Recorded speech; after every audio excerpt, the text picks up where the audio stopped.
آپ کا یہ سوال کہ کچھ لوگ طارق جمیل کو اس لیے فالو کرتے ہیں کہ وہ اپنے بیان میں ایک دوسرے کو برا نہیں کہتے. دیکھیے اگر طارق جمیل ایک دوسرے کو برا نہیں کہتے تو اچھی بات ہے، لیکن بد عقیدوں کو برا نہیں کہتے تو وہ تقریر کرنے کے لائق ہی نہیں ہے. اس لیے کہ اللہ تبارک و تعالی نے خود حضور علیہ الصلوۃ والسلام کے گستاخوں کو برا کہا.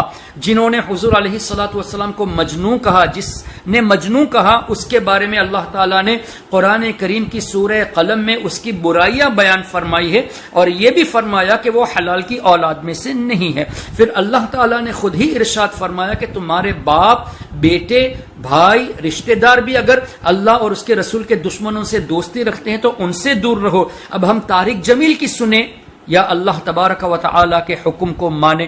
اللہ نے تو دور رہنے کا حکم دیا. جو گستاخ ہیں، جو حضور علیہ السلام کے دشمنوں سے دوستی رکھتے ہیں، ان سے دور رہنے کا حکم بھی اللہ نے دیا. تو ہم قرآن کی بات کو مانیں یا قرآن کے نام پر ایموشنل مگر مچھ کے آنسو بہا کر بیان کرنے والے مولوی طارق جمیل کی باتیں سنیں، جبکہ یہ قرآن کے خلاف ہمیں میسیجز پہنچا رہا ہے. پھر حضور علیہ الصلوۃ والسلام نے مسجد نبوی شریف سے منافقوں کا نام لے کر اخرج یا فلاں فإنک منافق، اخرج یا فلاں فإنک منافق، نکل جا مسجد سے اے شخص تو منافق ہے، یعنی نام لے کر منافقوں کو مسجد نبوی سے باہر نکالا.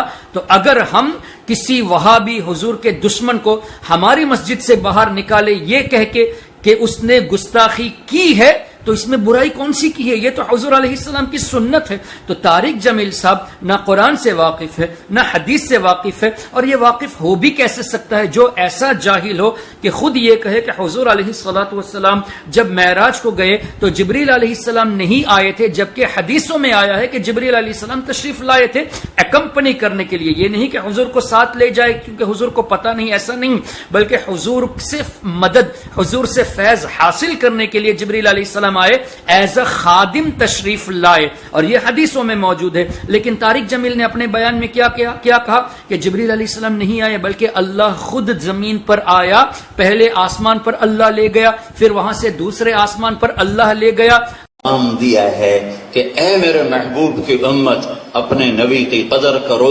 میں نے جب اس کو آسمانوں پہ بلایا تو میں خود زمین پہ آیا اس کو ساتھ لے جانے کے لیے. تو میں خود زمین پہ آیا اس کو ساتھ لے جانے کے لیے. لے جانے والا کون ہے؟ اللہ نے کہا میں خود آیا ہوں، آجا میرے ساتھ آ، چل. پہلا آسمان ہے، اللہ نے کہا میں خود آیا ہوں، آجا میرے ساتھ آ، چل. پہلا آسمان ہے.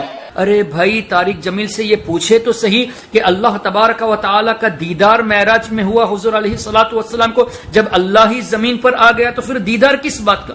جانے کی ضرورت کیا تھی؟ پھر اللہ کا زمین پہ آنا اگر مان لیا جائے تو اللہ کے لیے جسم کا ثابت ہوا، اللہ کے لیے مکان کا ثابت ہوا، اور اللہ جسم و جسمانیات سے پاک ہے، مکان سے پاک ہے. تو جو آدمی بیسک عقیدہ ہی نہ جانتا ہو اس کی تقریریں چاہے کتنی ہی ایموشنل ہو، ہم سن کے کیا کریں؟ ہم سن کے اپنے ایمان کو برباد کریں. پھر طارق جمیل نے یہ بھی کہا کہ تورات، زبور، انجیل یہ اللہ کے کلام نہیں ہے، صرف قرآن اللہ کا کلام ہے. ان تورات آسمانی کتاب ہے، اللہ کا کلام نہیں ہے. زبور آسمانی کتاب ہے، اللہ کا کلام نہیں ہے. انجیل آسمانی کتاب ہے، اللہ کا کلام نہیں ہے.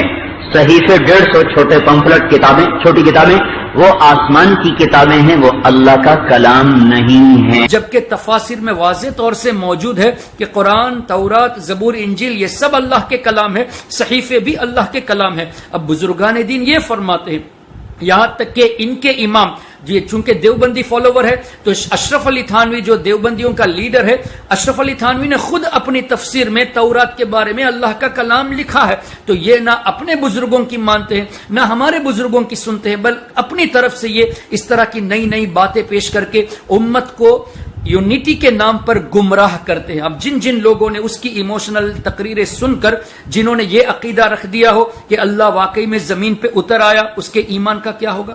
جنہوں نے یہ عقیدہ رکھا کہ نہیں تورات، زبور، انجیل، صحیفے یہ اللہ کے کلام نہیں ہے، اس کے ایمان کا کیا ہوگا؟ جنہوں نے یہ عقیدہ رکھا کہ اللہ کے رسول صلی اللہ تبارک و تعالی علیہ وسلم کے پیارے نواسوں کے تعلق سے جو یہ کہا تھا کہ پاگل تھا حسین جو اپنی گردن کو دے دیا، ان کو پاکستان کے اس شہر والوں سے سیکھنا چاہیے تھا. تو پاگل تھا حسین جو سر نیزے پہ چڑھا دیا. دیوانی تھی آل رسول انہوں نے ویاڑی والوں سے سیکھا ہی نہ. اس طرح کی گستاخیاں بے ادبی والے الفاظ کو استعمال کیا. اس طرح لوگوں کے ذہنوں میں امام عالی مقام رضی اللہ تعالیٰ عنہ کے تعلق سے غلط ذہن دینا. حضرت ابراہیم علیہ السلام کے تعلق سے یہ کہنا کہ ابراہیم علیہ السلام 80 سال کا بوڑھا جو مرغی ذبح نہ کر سکے. یہ کس کتاب میں لکھا ہے کہ ابراہیم علیہ السلام مرغی ذبح نہ کر سکے اور گئے بکرا ذبح کرنے کو؟ یہ کہاں پہ لکھا ہوا ہے کہ مرغی ذبح نہ کر سکے 80 سال کا بوڑھا؟ اور ابراہیم 90 کراس کر گئے، 90 کا بیریئر کراس کر گئے جب مرغی کو ذبح کرتے بھی ہاتھ کانپے.